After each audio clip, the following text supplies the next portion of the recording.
என் குழந்தையெல்லாம் நான் ஆட்சியில் இருக்கும்போது நீ தொட்டுட்டு தப்பிக்க முடியாது. உனக்கு புரியுதா? நீ உன்னை மாதிரி உள்ள வச்சு 90 நாள்ல சாட்சி இல்லை அது இல்லைன்னு வெளியில வந்தெல்லாம் இல்லை.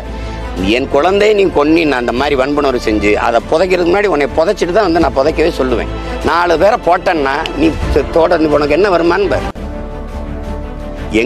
எங்களுடைய ஆட்சி முறையில வந்து எங்களுடைய கொள்கை வந்து எந்த குற்றத்துக்கும் மரணம் தண்டனையாக இருக்கக்கூடாது.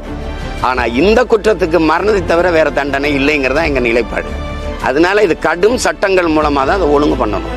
உங்களுக்கு புரியுதா? அது அரபு நாடுகள் போல அரபு நாடுகள் இது போல குற்றம் நிகழாது. இங்கே நமக்கு வந்து அப்படி இருக்கு. அது என்ன பண்றது சொல்லுங்க? பொள்ளாச்சி பாலியல் வன்புணர்வு கொடுமைக்கு மட்டும் என்ன நடந்தது? இந்த அண்ணா பல்கலைக்கழகத்துக்கு மட்டும் என்ன நடந்தது?